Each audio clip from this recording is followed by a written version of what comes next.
ಈ 5 ದಿನ ಅಪ್ಪಿತಪ್ಪಿಯೂ ಮನೆಯಲ್ಲಿ ಚಪಾತಿ ಮಾಡಬೇಡಿ.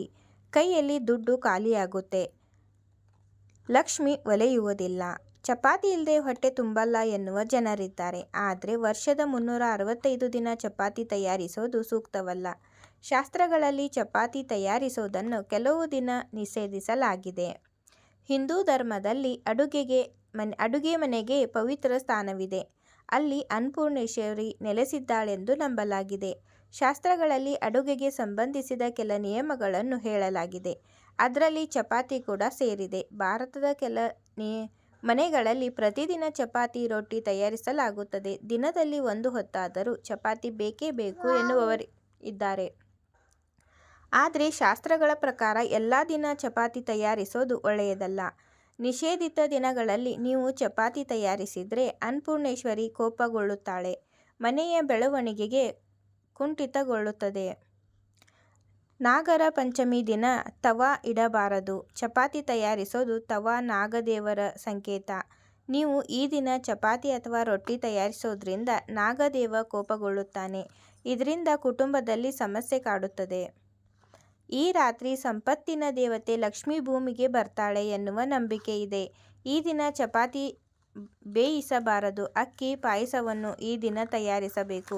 ರಾತ್ರಿ ಇಡೀ ಚಂದ್ರನ ಬೆಳಕಿನಲ್ಲಿ ಪಾಯಸವನ್ನು ಇಡುವುದು ಶುಭವೆಂದು ಪರಿಗಣಿಸಲಾಗುತ್ತದೆ.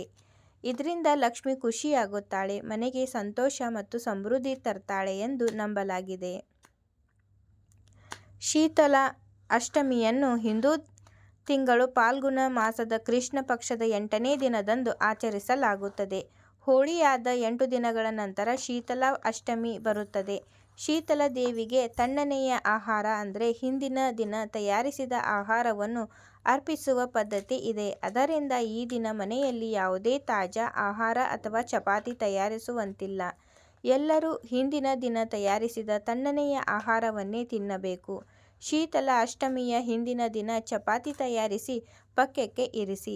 ದೀಪಾವಳಿಯಂದು ಚಪಾತಿ ಮಾಡುವುದು ತುಂಬ ಅಶುಭವೆಂದು ಪರಿಗಣಿಸಲಾಗುತ್ತದೆ. ಈ ದಿನದಂದು ಲಕ್ಷ್ಮೀದೇವಿಯನ್ನು ಸ್ವಾಗತಿಸಲು ಹಲ್ವಾ, ಖೀರ್, ಪೂರಿ ಮತ್ತು ಸಿಹಿ ತಿಂಡಿಗಳಂತಹ ವಿಶೇಷ ಭಕ್ಷ್ಯಗಳನ್ನು ತಯಾರಿಸಲಾಗುತ್ತದೆ.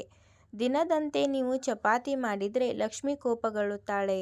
ಕುಟುಂಬದಲ್ಲಿ ಯಾರಾದರೂ ಸಾವನ್ನಪ್ಪಿದರೆ 13ನೆಯ ದಿನದವರೆಗೆ ಚಪಾತಿ ತಯಾರಿಸಬಾರದು ಎನ್ನುವ ನಂಬಿಕೆ ಇದೆ. ಇದು ಶೋಕದ ಸಮಯ. ಈ ಸಮಯದಲ್ಲಿ ಹೊರಗಿನಿಂದ ತಂದ ಆಹಾರವನ್ನು ಅಥವಾ ಮೊದಲೇ ಬೇಯಿಸಿದ ಆಹಾರವನ್ನು ಮಾತ್ರ ತಿನ್ನಬೇಕು. ನೀವು ಪ್ರತಿದಿನ ಚಪಾತಿ ತಯಾರಿಸುತ್ತಿದ್ದರೆ ಮೊದಲ ಚಪಾತಿ ಅಥವಾ ರೊಟ್ಟಿಯನ್ನು ಹಸುವಿಗೆ ನೀಡಿ. ಇದರಿಂದ ಮನೆಯಲ್ಲಿ ಶಾಂತಿ ಮತ್ತು ಸಂತೋಷ ನೆಲೆಸುತ್ತದೆ. ಎಲ್ಲ ವಾಸ್ತು ದೋಷಗಳು ದೂರವಾಗುತ್ತವೆ. ಪೂರ್ವಜರ ಆಶೀರ್ವಾದ ಸಿಗುತ್ತದೆ. ಅಷ್ಟೇ ಅಲ್ಲ, ತಟ್ಟೆಗೆ ಒಂದೇ ಬಾರಿಗೆ 3 ಚಪಾತಿ ಹಾಕಬೇಡಿ. ಇದನ್ನು ಅಶುಭವೆಂದು ಪರಿಗಣಿಸಲಾಗುತ್ತದೆ. ಇದರಿಂದ ಕುಟುಂಬದೊಳಗೆ ಭಿನ್ನಾಭಿಪ್ರಾಯ ಹೆಚ್ಚಾಗುತ್ತದೆ. ಹಾಗೆಯೇ ಮನೆಯಲ್ಲಿ ತಯಾರಿಸಿದ ರೊಟ್ಟಿ ಅಥವಾ ಚಪಾತಿಯನ್ನು ಲೆಕ್ಕ ಹಾಕಬೇಡಿ. ಇದು ಆಹಾರ ಕೊರತೆಗೆ ಕಾರಣವಾಗುತ್ತದೆ.